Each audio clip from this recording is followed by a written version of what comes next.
देखो एक ना फेजर का एक क्वेश्चन है, ये क्वेश्चन कभी किसी जमाने में जेई में आया हुआ था, लेकिन अब वो तुम्हारे में आ सकता है। क्वेश्चन कैसा है,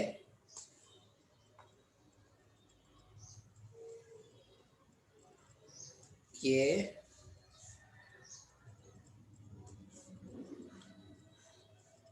मान लो ये मीन पोजीशन है, एक पार्टिकल है यहाँ पर, एम मास का होगा, कोई मास होगा, ये एसएचएम एग्जीक्यूट कर रहा था ए से -a,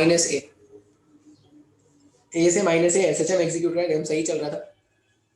लेकिन अचानक से क्या हुआ ना, अचानक से यहाँ पे एक वॉल प्रकट हो गई।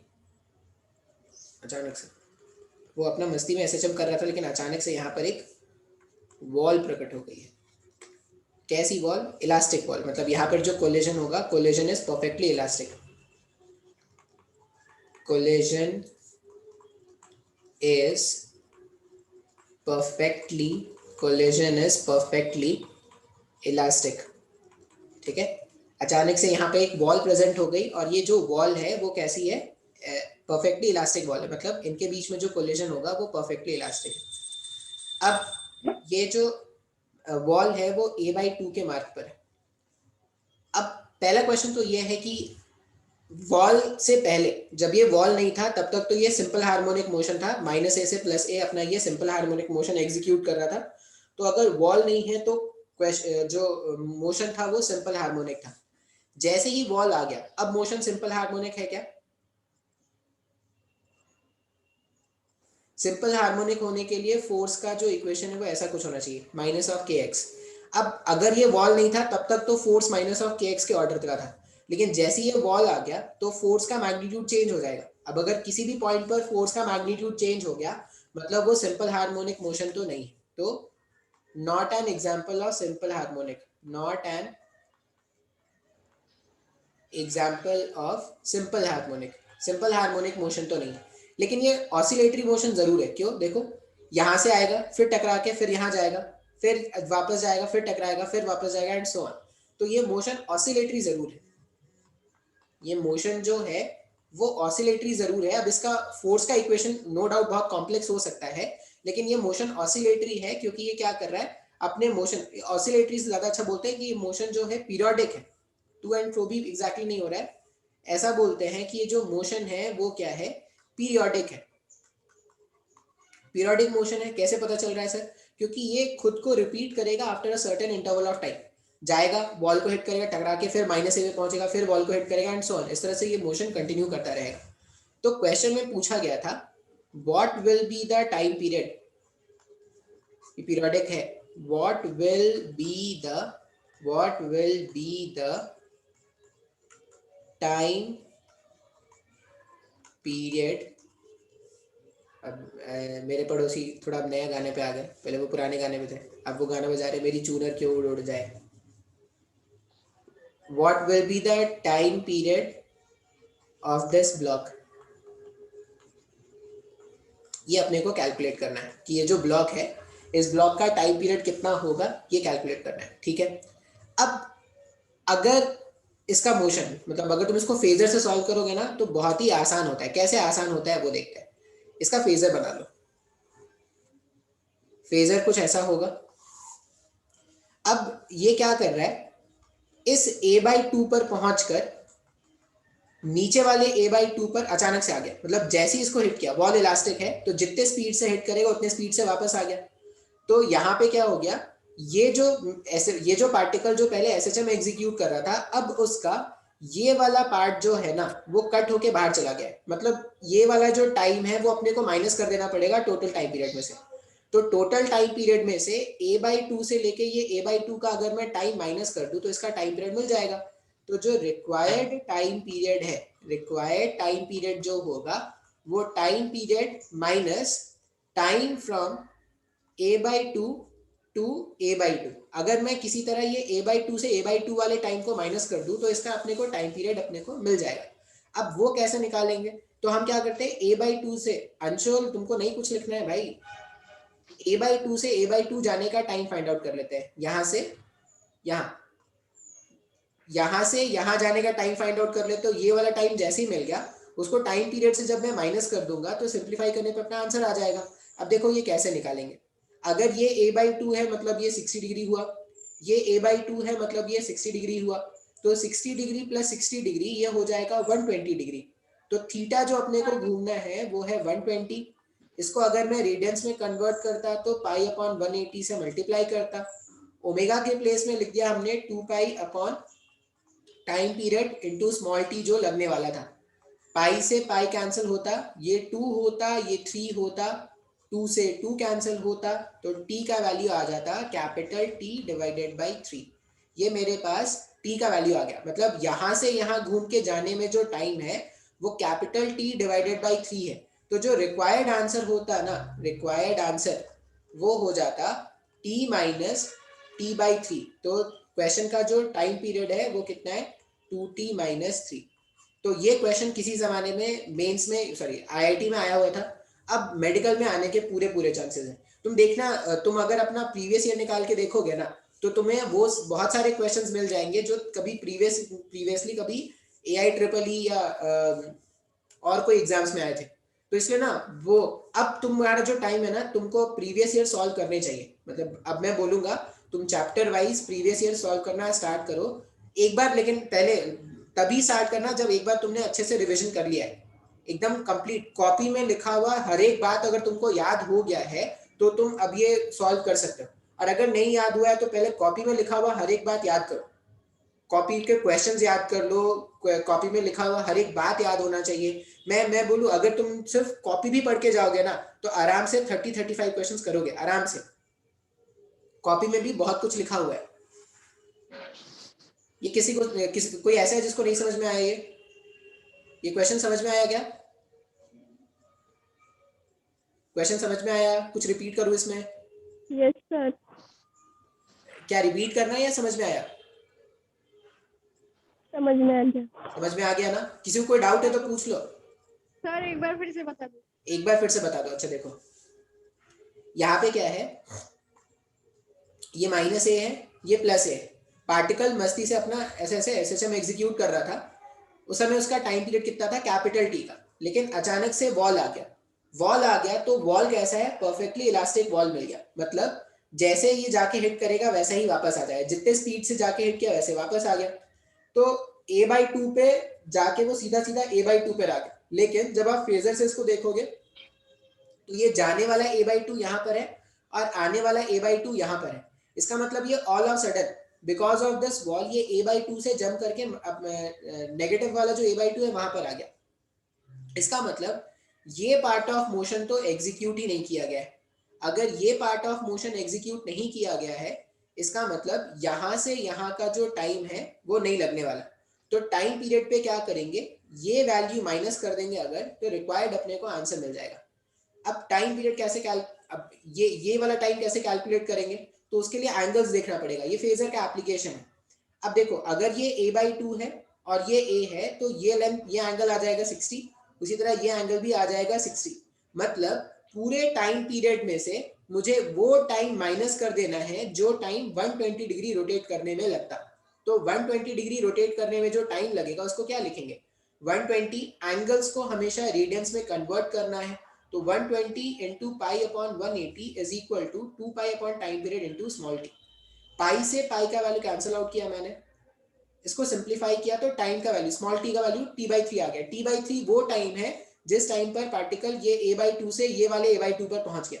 अब मेरे को यहां से यहां का टाइम तो चाहिए ही नहीं, मेरे को सिर्फ ये बचा हुआ टाइम चाहिए। तो उसके लिए अपन ने क्या किया, कैपिटल T में से t/3 को माइनस किया। सॉल्व करने पर 2t/3 का वैल्यू आ जाएगा। तो ये अपना रिक्वायर्ड आंसर आया समझ में? अभी आया समझ में? हाँ सर। यस ठीक है। आ गया समझ में। तो ये पूरा ना देखो, अभी तक जो मैंने तुमको एसएचएम पढ़ाया है ना, बेसिकली यही एसएचएम का टफेस्ट पार्ट है। मतलब इसी में स्टूडेंट्स को प्रॉब्लम होती है क्योंकि यहाँ पे बहुत ज्यादा मैथ्स इन्वॉल्व होता है। इसके बाद जो है ना वो तो प्रैक्टिकल सिचुएशंस है। एक जैसे स्टेप्स होंगे जो तुमको याद रख लेने हैं, बार बार वही करना, सॉल्व करेंगे आंसर आ जाएगा। तो इससे भी ऐसा नहीं कि इससे क्वेश्चन नहीं आता, इससे भी क्वेश्चन आता है। ये एसएचएम का टफ पार्ट था। अब एसएचएम का जो आसान पार्ट है जिसमें टाइम पीरियड का कैलकुलेशन करना होगा उस तरह के क्वेश्चन देखते हैं। तो calculation of time period, calculation of time period, बहुत सारे क्वेश्चन मिलेंगे जिसमें आपको टाइम पीरियड कैलकुलेट करना हो सकता है। अलग अलग तरह के क्वेश्चन होंगे, लेकिन हर जगह आपको स्टेप्स यही फॉलो करना है जो मैं आपको बताऊंगा। सबसे पहला स्टेप आप क्या करोगे, सबसे पहला आप स्टेप करोगे फाइंड द इक्विलिब्रियम पोजीशन। सबसे पहला काम यही करना, इक्विलिब्रियम। और कौन सा इक्विलिब्रियम है, स्टेबल इक्विलिब्रियम। ये भी क्वेश्चन आ चुका है कि सिंपल हार्मोनिक मोशन कौन से इक्विलिब्रियम का केस है। ये तुम्हारे मेंस में, मेंस बोल रहा हूँ, तुम्हारे नीट में आया हुआ क्वेश्चन है ये। तो ये स्टेबल इक्विलिब्रियम का केस है। अच्छा, पहला काम आपको ढूंढना है इक्विलिब्रियम, फिर आपको ढूंढना है equilibrium force relation, equilibrium force relation, ये आपको ढूंढना है नेक्स्ट में। फिर फाइनली क्या करेंगे, डिस्प्लेस स्लाइटली, डिस्प्लेस स्लाइटली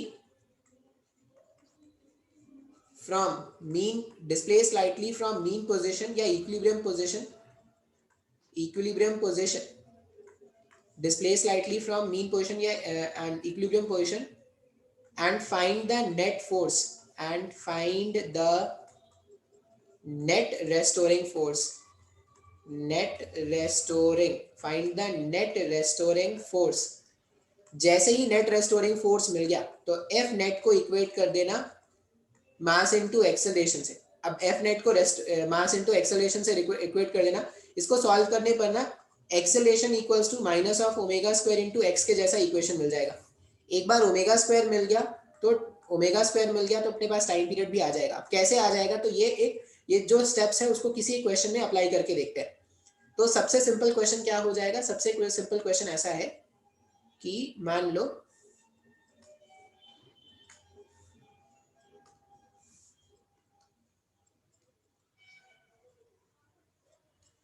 एक ऐसा स्प्रिंग ब्लॉक सिस्टम है,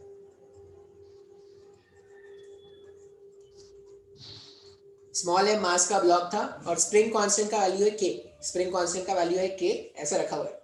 अब इस तरह से अगर स्प्रिंग रखा होगा ना तो देखना यही इसका नेचुरल लेंथ भी है, यही इसका नेचुरल लेंथ भी है और यही इसका मीन पोजीशन भी है।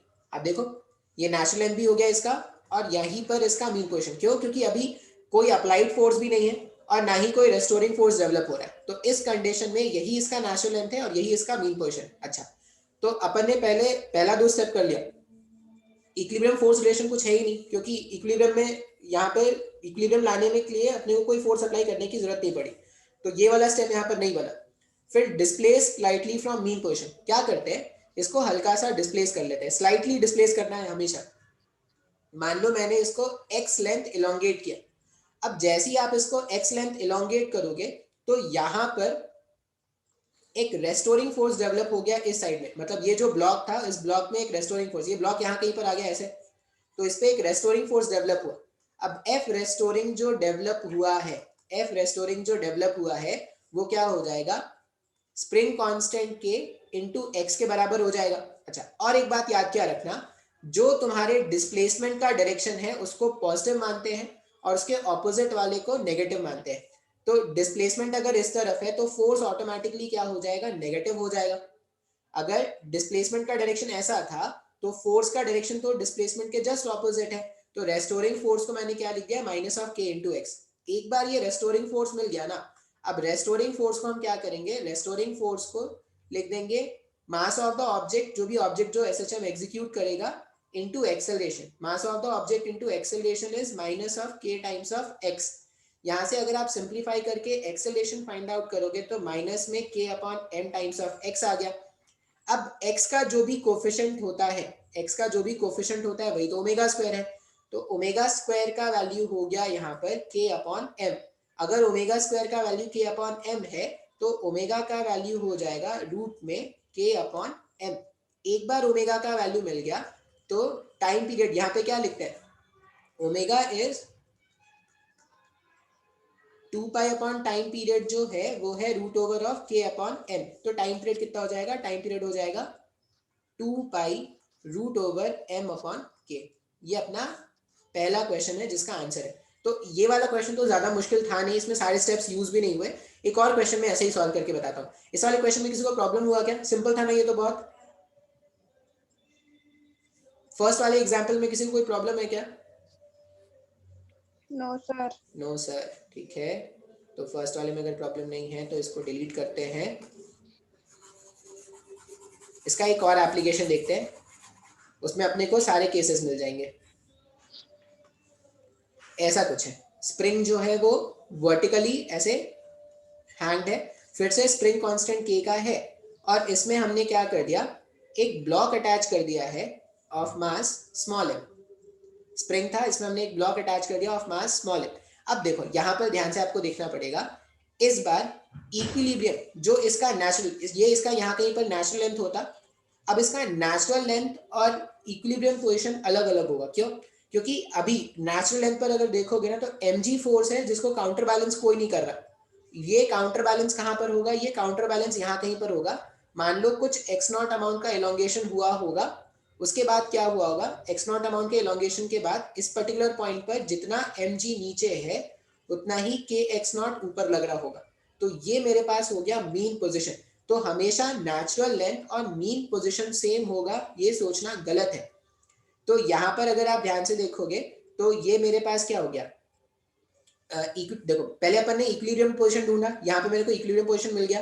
फिर इक्विलिब्रियम फोर्स रिलेशन लिखना है, तो इक्विलिब्रियम फोर्स रिलेशन क्या है, mg इज इक्वल टू के एक्स नॉट। ये इक्विलिब्रियम फोर्स रिलेशन हो गया कि mg का वैल्यू जो है वो के एक्स नॉट के बराबर है।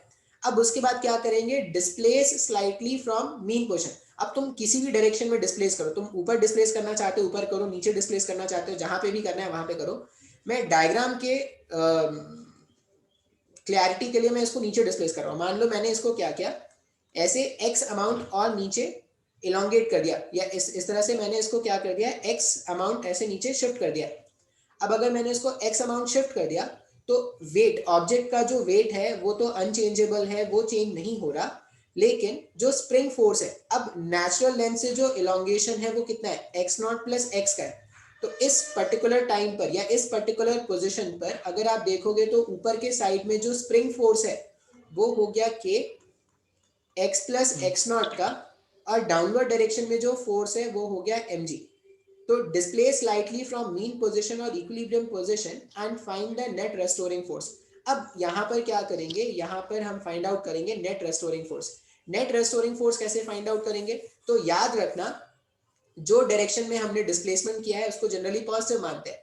तो सिंस मैं पार्टिकल को नीचे की तरफ शिफ्ट कर रहा था, डिस्प्लेसमेंट इसका डाउनवर्ड डायरेक्शन में है, तो डाउनवर्ड डायरेक्शन वाला फोर्स पॉजिटिव होगा और अपवर्ड डायरेक्शन वाला फोर्स नेगेटिव होगा।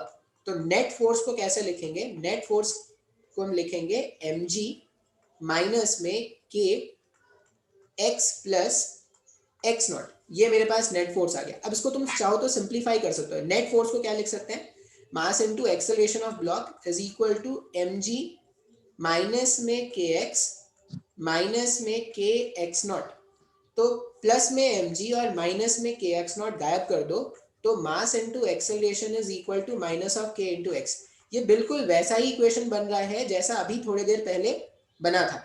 तो इसका मतलब यहाँ पर भी जो टाइम पीरियड आएगा वो आ जाएगा 2 pi root over of m upon k। तो ये मेरे पास टाइम पीरियड का वैल्यू आ जाएगा।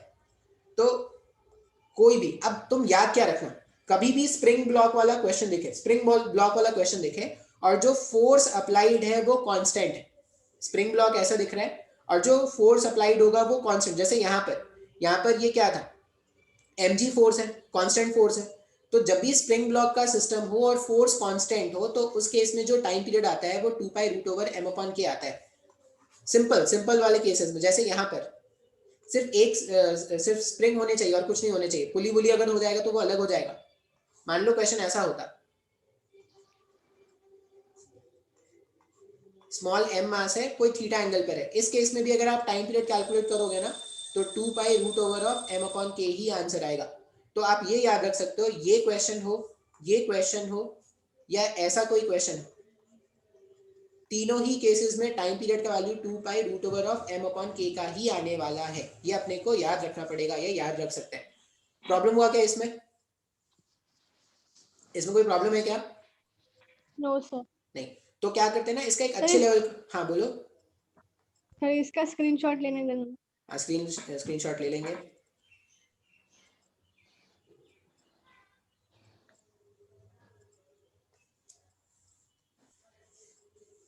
स्क्रीनशॉट से ज्यादा अच्छा है आप वो नोट्स अरेंज करो कहीं से, जिसके पास पूरा पूरा नोट्स हो उसे मांगो नोट्स, वो ज्यादा अच्छा है।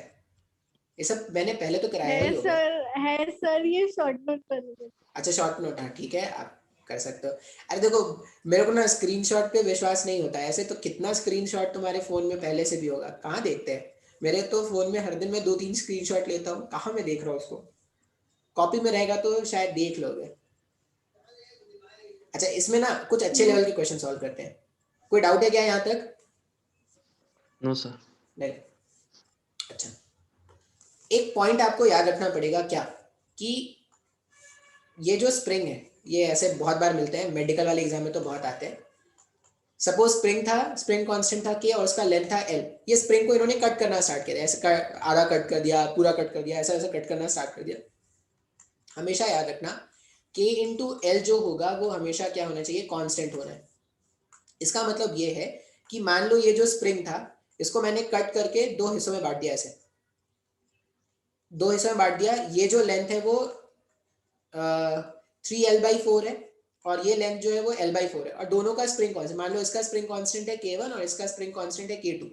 आपसे बोला गया है कि find the values of K1 and K2, K1 और K2 का वैल्यू ढूंढना है। तो हम क्या जानते हैं, K इंटू एल तो हमेशा कांस्टेंट है, तो K इंटू एल जो है वो नेक्स्ट वाले टर्म के लिए क्या लिख सकते हैं, K1 टाइम्स ऑफ इसका लेंथ कितना था 3L/4 is equal to K2 times of L/4। अब इन दोनों को इक्वेट करेंगे ना तो K1 मिल जाएगा, जैसे इन दोनों को इक्वेट करोगे L से L कैंसिल हो जाएगा, तो K1 का value you'll be getting as 4K/3। फिर इन दोनों को जब आप इक्वेट करोगे ना तो K2 का वैल्यू जो मिलेगा आपको वो हो जाएगा, K2 का वैल्यू हो गया 4K, बस 4K होगा ना, L से L तो कैंसिल हो गया, हाँ 4K। तो ये अपने को हमेशा याद रखना है कि अगर स्प्रिंग को कट किया गया है, अगर स्प्रिंग को कट किया गया है, कोई भी रेशियो में वो कट कर दे, स्प्रिंग को कट करने पर भी जो स्प्रिंग कांस्टेंट होता है वो फाइंड आउट करने के लिए हमेशा याद रखेंगे K into L is equal to constant. इस तरह के फॉर्मेट में बहुत क्वेश्चन आते हैं। अभी सीरीज पैरेलल सिखाऊंगा तो सीरीज पैरेलल में इस तरह के क्वेश्चन बहुत मिलते हैं अपने को। तो जैसे देखो, अब सीरीज पैरेलल कनेक्शन क्या होता है, पहले सीरीज कनेक्शन ऑफ स्प्रिंग्स, मान लो मैं बोल रहा हूँ कि जो सीरीज कनेक्शन ऑफ स्प्रिंग्स, ये रेजिस्टेंस के उल्टा चलता है, अगर आपको याद हो तो series connection of spring,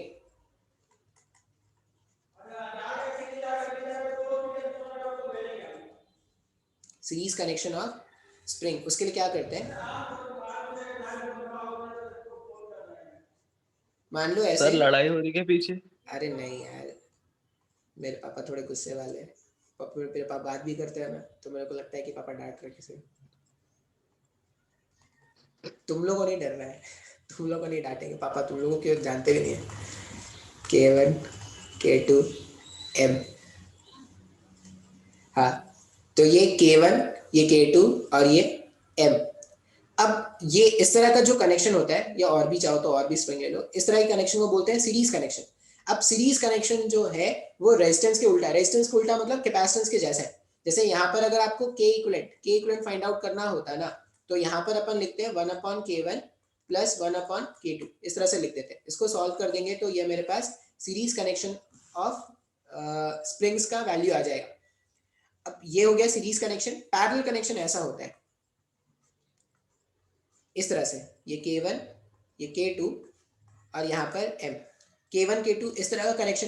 parallel connection का एक और ऐसा भी मिलेगा तुमको कहीं पर, ऐसे अगर कनेक्टेड है तब भी ये पैरेलल कनेक्शन। अब सीरीज और पैरेलल पहचानेंगे कैसे, देखो पैरेलल के केस में ना, जैसे इस वाले केस में अगर ये M मास को तुमने x अमाउंट इलोंगेट किया ऐसे, तो K1 वाले स्प्रिंग में भी x का इलोंगेशन हुआ, K2 वाले स्प्रिंग में भी x का इलोंगेशन हुआ।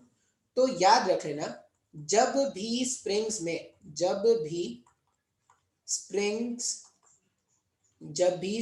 में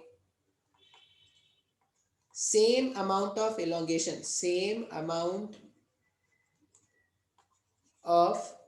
इलोंगेशन या कंप्रेशन होगा तो springs are connected in parallel. तो springs are कनेक्टेड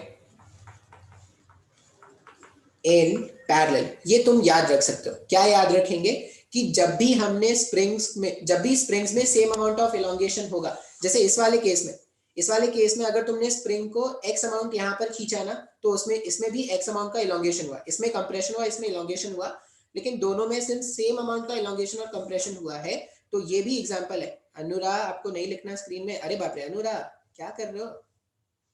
कौन सा गुस्सा दिखा रहे हो अनुराग?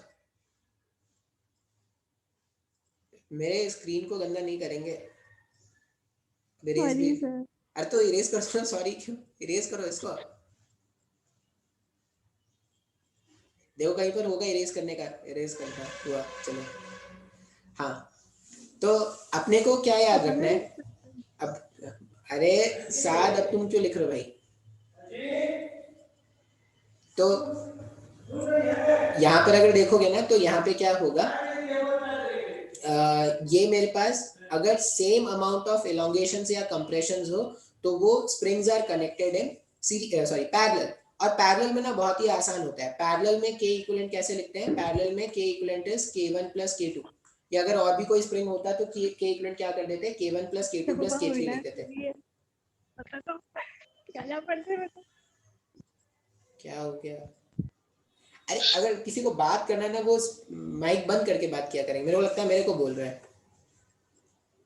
हाँ, याद क्या रखेंगे? सीरीज कनेक्शन ऑफ स्प्रिंग्स अगर है तो के इक्विवेलेंट 1 अपॉन के equivalent is 1 upon k1 plus 1 upon k2। ये बिल्कुल ना कैपेसिटर्स के जैसा चलता है।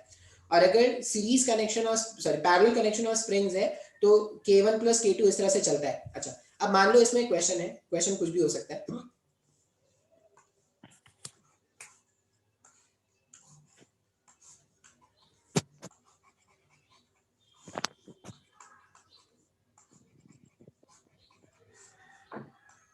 ऐसे 3 स्प्रिंग्स है जो कनेक्टेड है, और ये बोला गया है, अब इसका देखो, इसका टाइम पीरियड तो यही आना है भाई साहब। टाइम पीरियड तो आना है 2 pi root over of m upon k equivalent. मतलब किसी तरह से अगर k इक्विवेलेंट ढूंढ लेंगे तो इसका टाइम पीरियड बता देंगे, क्योंकि स्प्रिंग ब्लॉक सिस्टम है, कांस्टेंट फोर्स है, तो टाइम पीरियड तो यही आएगा 2 pi root over of m upon k। अब m k इक्विवेलेंट का मतलब है इन तीनों स्प्रिंग्स के प्लेस में एक ऐसा स्प्रिंग अप्लाई करो जो इन तीनों का मिलके काम कर दे। तो उसके लिए क्या करते हैं, K1 और K3 कनेक्टेड है पहले सीरीज में, तो पहले इसको सिंप्लीफाई कर लो। तो 1 अपॉन k डैश लिख दे रहे हैं इसको, तो ये हो जाएगा। अच्छा, अगर स्प्रिंग्स ये भी जानते होंगे, अगर स्प्रिंग्स पैरेलल में कनेक्टेड, स्प्रिंग्स अगर सीरीज में कनेक्टेड है तो उनका जो इक्विवेलेंट होगा वो ऐसा लिख सकते हैं क्या? k dash is equal to K1 K3 product of resistors divided by sum of resistors. ये पता नहीं ये सब बातें याद है या नहीं अपने को। इन दोनों का इक्विवेलेंट अपन ने ऐसा लिख दिया। इसको K2 के साथ पैरेलल कर लो, तो K2 के साथ पैरेलल कर लोगे ना, तो K इक्विवेलेंट जो रिक्वायर्ड है वो ऐसा आ जाएगा, K1 K3 divided by K1 plus K3 plus K2। अब ये पूरा हमारे पास K इक्विवेलेंट का वैल्यू है। ये पूरा जो है ये हमारे पास K इक्विवेलेंट का वैल्यू है। K इक्विवेलेंट के वैल्यू को यहाँ पे रखेंगे, सिंप्लीफाई करेंगे, जो भी होगा वो अपना आंसर होगा। अच्छा खासा बड़ा सा आंसर हो सकता है। अब ऐसे क्वेश्चन जब एग्जाम में आते हैं ना, तो होता बहुत ही आसान है। ये इस तरह के क्वेश्चंस आसान है, K इक्विवेलेंट निकाल दिया, यहाँ पे वैल्यू पुट कर दिया, लेकिन जब इसको सिंप्लीफाई करके इसका आंसर लिखें तो बहुत बड़ा वैल्यू आता है। तो बच्चे क्या करते हैं ना, वो ऑप्शंस देखते हैं कि ऑप्शन आसान है या नहीं। ऑप्शन आसान है तो उनको लगता है कि क्वेश्चन आसान है। अगर ऑप्शन बहुत भारी भरकम सा ऑप्शन दिखता है तो बोलते हैं नहीं, क्वेश्चन ही बहुत टफ था, अपन तो नहीं बनाएंगे। तो जब भी तुमको ऐसा लगे कि क्वेश्चन बहुत ऑप्शंस, देखो क्वेश्चन जितना बड़ा होता है ना, एक्चुअली उतना इंफॉर्मेटिव होता है। तो मैं तो बोलूंगा उसमें क्वेश्चंस को जाने के लिए। ये सबको सीरीज पैरेलल कनेक्शन समझ में आया। अब सीरीज पैरेलल कनेक्शन समझ में आया है अगर, तो एक क्वेश्चन ये भी कर लेते हैं। मान लो मेरे पास ऐसा एक स्प्रिंग था, ठीक है, स्प्रिंग था मेरे पास, इसका स्प्रिंग कांस्टेंट है k और इसका लेंथ था l। इसको अपन ने क्या कर लिया, कट करके एक बार कट करके दो स्प्रिंग बना दिया, K1 और पहले वाले का लेंथ है 3l/4 और K2 और दूसरे का लेंथ है l/4। अब एक बार ऐसा क्वेश्चन बोलते हैं कि एक बार इनको सीरीज में कनेक्ट कर दो और एक बार इनको पैरेलल में कनेक्ट कर लो। अब सीरीज और पैरेलल में कनेक्ट करने के बाद जो रेशियो आएगा ना टाइम पीरियड का, वो फाइंड आउट कर लो। तो उन्होंने सिर्फ क्या किया है, सिर्फ कैलकुलेशन बढ़ाया है। तुम अगर सोचोगे तो बहुत सारे क्वेश्चंस को मिला के उन्होंने कैलकुलेशन बढ़ा दिया, पहले तो यहाँ से अपने को K1 निकालना पड़ेगा इसको यूज करके, फिर यहाँ से K2 निकालना पड़ेगा, फिर सीरीज में अगर मेरे को सीरीज में फाइंड आउट करना है तो K1 K2 divided by K1 plus K2 करना पड़ेगा, तो वहां से अपन सीरीज का टाइम पीरियड कैलकुलेट करेंगे। पैरेलल का टाइम पीरियड निकालना है तो सीधा K1 प्लस K2 लिख देंगे, फिर दोनों के टाइम पीरियड्स को कंपेयर अगर कर लेंगे तो सॉल्व करने पर अपने पास आंसर आ जाएगा क्या। तो ये मेरे पास इस तरह के एप्लीकेशन बेस्ड क्वेश्चंस आ सकते हैं। अब ये तुम बोलोगे तो मैं इसको सॉल्व करके दे दूंगा तुम्हें, सॉल्व कर दूं क्या इसको, ये समझ में आ गया है? बोलो, सॉल्व कर दूं क्या? नहीं सर, आ गया समझ में। समझ में आ गया, समझ में आ गया तो फिर आप आराम से इसको सॉल्व करना अपने से। तो इस तरह के क्वेश्चंस अपने पास स्प्रिंग के पैटर्न में बहुत सारे आते हैं। अब कुछ एक अच्छा क्वेश्चन बता देता हूँ। अच्छा क्वेश्चन क्या है, पार्टिसिपेंट्स कम हो गए, सिर्फ 20 लोग ही हैं, टाइम कम है, लेकिन देखो ऐसा कुछ है, हॉरिजॉन्टल प्लेन है फ्रिक्शनलेस, हॉरिजॉन्टल प्लेन है फ्रिक्शनलेस, एम मास, और स्प्रिंग्स ऐसे बांधे गए, ऐसे बांध दिया गया एक स्प्रिंग, ऐसे बांध दिया गया एक स्प्रिंग, और ऐसे बांध दिया गया एक स्प्रिंग, ऐसे हॉरिजॉन्टल प्लेन फ्रिक्शनलेस, और सारे स्प्रिंग्स का स्प्रिंग कांस्टेंट के और सबके बीच का एंगल 120 डिग्री का है, जितने भी स्प्रिंग्स हैं सबके बीच का एंगल 120 डिग्री का है। और बोला गया है कि भाई साहब आप इसका टाइम पीरियड बता दो। अब इसका टाइम पीरियड बताना है, तो अगर इसका टाइम पीरियड बताना है तो क्या करते हैं ना, इसको बहुत ही स्लाइड सा डिस्प्लेसमेंट यहाँ पर देते हैं। अब स्लाइड से डिस्प्लेसमेंट देने का मतलब है कि हमने ये जो एंगल्स है ये इसको चेंज नहीं किया है, मतलब ये जो एंगल है पहले भी अगर ये 120 था तो ये 60 और ये 60 होगा। स्लाइड डिस्प्लेसमेंट देने का मतलब है कि जो एंगल्स है वो अभी भी चेंज नहीं हुए। अच्छा, अब अगर आप देखोगे, मान लो मैंने ब्लॉक को एक्स अमाउंट यहाँ पर इलोंगेट कर दिया, तो ये जो स्प्रिंग है इसमें इलोंगेशन हुआ, अगर एक्स अमाउंट का इलोंगेशन हुआ तो इसमें रेस्टोरिंग फोर्स, एक रेस्टोरिंग फोर्स इधर आ जाएगा, और ये रेस्टोरिंग फोर्स कितना हो गया, के इंटू एक्स का हो गया। अच्छा, ये स्प्रिंग और ये स्प्रिंग, अब देखो अगर ये एक्स अमाउंट उधर गया तो इसमें जो कंप्रेशन होगा वो एक्स कॉस 60 का हुआ, उसी तरह इसमें जो कंप्रेशन होगा वो एक्स कॉस 60 का हुआ। अब अगर एक्स कॉस 60 का कंप्रेशन हुआ है तो जो रेस्टोरिंग फोर्स आएगा वो इस साइड आ जाएगा ऐसा, उसी तरह इसमें जो रेस्टोरिंग फोर्स आएगा वो इस साइड आ जाएगा। तो मेरे पास क्या हो गया, इसके कारण एक फोर्स इधर आ गया। अब ये रेस्टोरिंग फोर्स कितना है, के एक्स कॉस 60, फिर इसके कारण जो रेस्टोरिंग है वो भी कितना आ गया, के एक्स कॉस 60। अब अगर आप नेट रेस्टोरिंग फोर्स कैलकुलेट करोगे तो देखो ये x है। अच्छा, अगर मेरे पास ये एक रेस्टोरिंग फोर्स इस साइड है ऐसा, और एक रेस्टोरिंग फोर्स इस साइड है, ये एंगल अगर देखोगे तो ये एंगल वापस से कितना हो जाएगा, अगर ये एंगल था 60, ये एंगल अगर 60 है तो ये 30, तो ये इधर गया ना, हाँ ये 120 है तो 120, ये भी 60 होगा और ये भी 60 होगा। मतलब इसका अगर मैं कंपोनेंट इस तरफ ढूंढूं पहले वाले फोर्स का, तो ये हो जाएगा के एक्स कॉस स्क्वायर 60, उसी तरह इसका जब कंपोनेंट ढूंढेंगे तो ये हो जाएगा। इसको सॉल्व करने पर तुमको एफ नेट का वैल्यू मिल जाएगा, ये एफ नेट हो गया। जैसे ही एफ नेट का वैल्यू मिल गया, एफ नेट को मास इनटू एक्सेलरेशन से इक्वेट करेंगे, सॉल्व करेंगे, इसका आंसर फाइंड आउट कर लेंगे। क्या ये आया क्या समझ में, कैसे लिखा मैंने नेट फोर्स, ये नेट फोर्स कैसे सर आगे समझ में, सबको नेट फोर्स समझ में आया ना। तो एक बार हाँ। तुमने अगर नेट फोर्स लिख लिया तो नेट फोर्स को मास इनटू एक्सेलरेशन से इक्वेट करना, सिंपलीफाई करना, जो भी होगा वो तुम्हारा आंसर होगा। आया समझ में, सबको ये समझ में आया ना? Yes sir. अच्छा, तो कल डिस्कशन कर लेते हैं, वो जो पेपर है हमारा, जो संडे को पेपर हुआ था उसका डिस्कशन कर लेते हैं, कर ले क्या?